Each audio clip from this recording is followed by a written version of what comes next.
Ladies and gentlemen, this video will only highlight the top 25 back issues from my latest hauls. I'll be featuring rare variants, first appearances, and my favorite books that may be minor to most, but are very significant to my collection when I started reading comics about 30 years ago. Up first, we have here a Teen Titans 1 in 25 variant cover for the issue that first introduced Damian to the Teen Titans. 88 is an Adam Hughes cover. The original was done by Michael Turner, I think.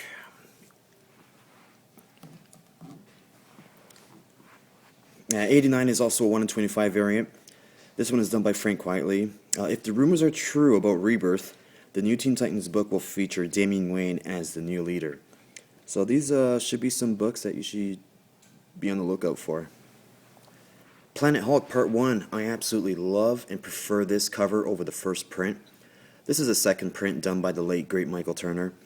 Turner's Hulk is my favorite when it comes to modern day Hulk designs. So this was a fantastic find for me. Amazing Spider-Man number 640, the Women of Marvel cover. Probably the most sought after cover out of the whole lot of Women of Marvel variants. This cover is done by Marko Djurdjevic. I can't even say his name. This issue is also the conclusion to the arc, One Moment in Time. I do have the original covers as well, but I do not have the Joe Quesada black and white sketch variant, which is probably a 1 in 100, I'm guessing.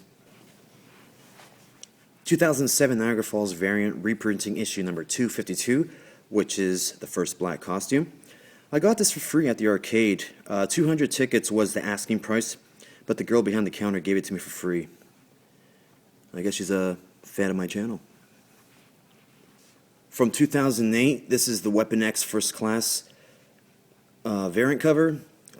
Cool interiors done by Tim Seeley. Of course, the Michael Ryan incentive variant cover is the only reason why I got it. I do have some issues from this run. Not really something I care for too much, but couldn't pass up this Michael Ryan variant. Some great Gambit, Wolverine, Sabretooth, and Deadpool right there. Shang-Chi Master of Kung Fu number 1 versus Deadpool in a motorcycle kung fu race. I bought it solely for the Cody Chamberlain black and white interiors. I'm not going to open up the bag for you, but I do have a picture of the interiors. It's Deadpool on the bike. It's incredible. You guys know how much I love the black and white interiors. This is just amazing. Here, check this out. 1992 X-Force Volume 1, number 15, Greg Capullo cover. If you guys watch my older videos, you know that I do have a lot of Greg Capullo X-Force covers signed. Nothing special here, just, you know, an X-Force, a random X-Force number 15.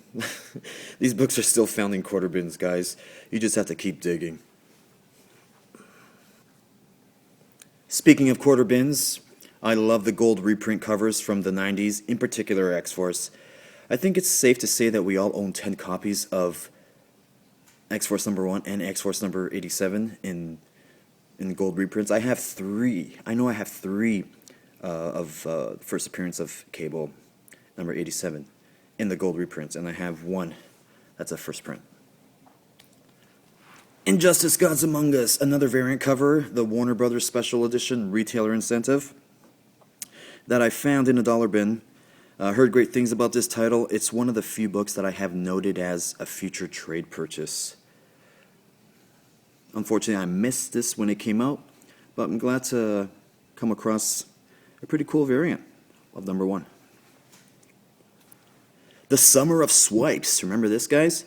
I was picking up these homage covers when they were coming out, and this McFarlane nod to Steranko slipped through my fingers. I know, that never happens. Still, this is still one of my favorites out of the bunch that he put out. Just incredible. Love the purples, man. Detective Comics number 858. This is the Adam Hughes variant. Don't know the ratio to this cover, but it's probably rare since I've never seen it before out in the wild or in anyone's videos. And here we have 859, which is done by Jock. I would actually love to see Jock take on a Catherine Kane book in the future, like doing interiors and covers as well.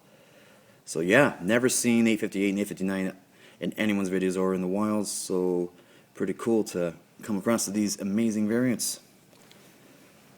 Teenage Mutant Ninja Turtles meets Ghostbusters. This is issue number 1, the Hot Topic variant. Found it in the clearance bin at a local Hot Topic.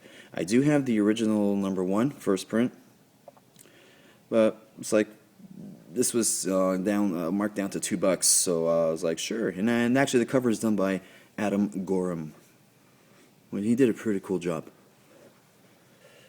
Came across a bunch of mags, and I bought some Vampire Tales. I'm almost done that run. I'm only showing you one mag out of the haul.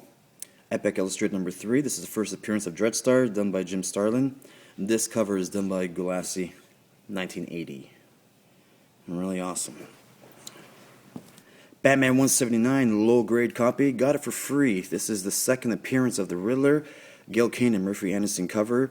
I'm going to show you another one of my favorite Murphy Anderson covers next, and it is Hawkman number 11. First appearance of Shrike. I love this Hawkman run. I have number 4, the first Zatanna, and I'm thinking about collecting the run. We all know Murphy Anderson is the master of drawing wings. Just take a good look at that. Some Plug horror greatness, Werewolf by Night number 4. I think this is the third appearance of Werewolf by Night. It is the third appearance of Werewolf by Night because it's Marvel Spotlight number 4. And we all know he debuted in Marvel Spotlight number 2. Got it for $1. I wish I was as lucky as our good friend 87 Boba Fett, who picks up these books and Tomb of Dracula's for so cheap. I don't have that much luck. Mike Mayhew, met him in Motor City Comic Con Detroit. Nate and I are really big fans of this cover artist. He also did the Jean Grey Origins that I did in my Motor City Comic Con haul video. He signed that for me. I have Michael Mayhew as one of the artists that I'm chasing down covers. Just love supporting great people like that and great talents. I would also love to dig into the Vampirella, War, and Harris magazines as well. I think I'm going to add that to the tome. Hulk 377, the merger between gray and green. This is the only time that you don't want a first print. I would love to get my hands on the recalled misprint variant. But I digress. I just need this issue to complete a story arc that I started reading when I was a strapping young boy. Here's another example of what I was reading when I was a kid. Incredible Hulk number 347. I think this is the first appearance of Mr. Fix-It. It doesn't really matter because I just want it because of a story that I was reading from issue 333. So I just love I just love reading my back issues, especially stories that I started reading when I was a kid. Welcome back, KOTTER number 1. Absolutely adored the show. This is basically just a reprint of the first episode, pilot, whatever you want to call it. The Punisher number 5, a really cheap upgrade. Punisher is obviously a character that I've been collecting my whole life. I have complete runs of this character. I do have the 5-issue limited series complete, but this is just a fantastic upgrade for super cheap. And last but not least, Iron Man number 1 from 1968. Really cool Gene Colan cover. Super sexy grade. I was on vacation with my wife, and we stumbled upon a comic shop. It was one of my favorite shops. It was the Hoarder shops. Everything was disorganized. It looks like he was processing some books on the countertop. Saw this in the stack, and I said, hey man, I'm going to go next door and buy a pizza. I have so-and-so in my pocket, a couple of whatever a large pizza costs, and he took it. So he bought the pizza, I kept the comic. Boom. That's it for this awesome video, and I'm going to show you my other stuff I picked up, basically issues that runs that I'm completing. So here's a hint, rhymes with Daredevil. See you later.